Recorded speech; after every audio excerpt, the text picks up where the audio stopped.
All right, next is from Danny Trouble. And the subject is Meltzer versus Copeland.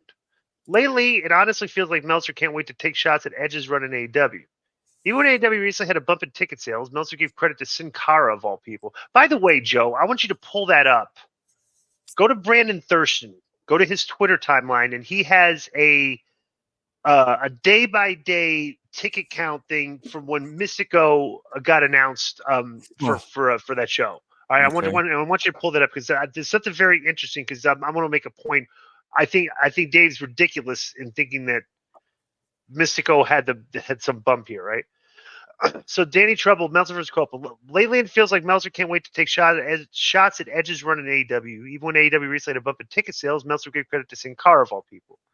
My question is this: how much does he think is Dave Meltzer's opinion? It could be that he's echoing someone else's words. When the fight with CM Punk happened, it was pretty obvious that Meltzer was reporting the words of the Young Bucks and Kenny Omega. Do you think that maybe Adam Copeland taking CM Punk's spot in the company isn't going down well backstage, and the people there are already complaining behind closed doors? Business has not picked up since Edge debuted, and he's been around long enough AEW for his run to be judged and he's been around long enough in AEW for his run to be judged as a dud. I don't he's think definitely, so, man. No, well, first of all, the Collision numbers have been up 2 weeks in a row a little bit.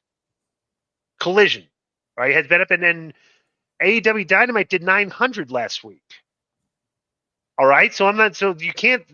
I don't know how anybody is looking at this and thinking that he's a dud. He's been there like 3 weeks. Mm-hmm. He's had one match. Well, it says here for the tickets on October 12th, this Dynamite and Rampage had sold 2,462, and then Mystico was announced, and by the time 5 days later, it went up to 4,457. So he added little less than 2,000.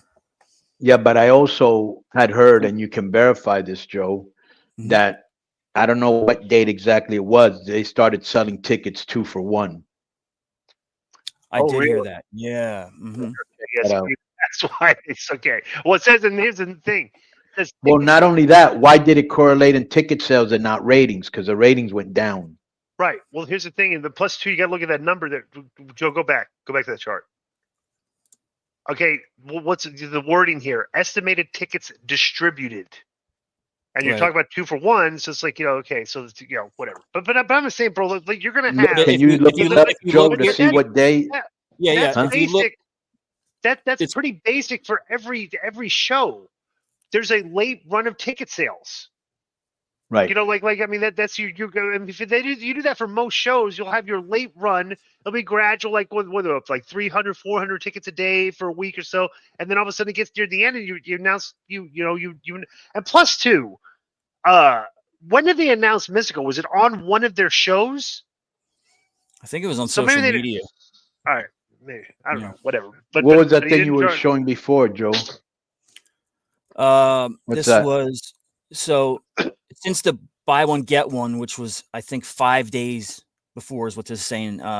They sold over 1,000 tickets since this buy one get one code. It was offered in one section in the building. So the guy, so Mystical sold 1,000 tickets, 1,200 or something. Mm-hmm. So they had 2,000 tickets then. Would be the math. Okay, right. Yeah. All right. Yes. All right. Well, 1,000. I mean, it's like for 1,000 tickets is we're talking not very significant numbers, which is probably didn't mean anything to the ratings. So 1,000 tickets is not that big of a deal.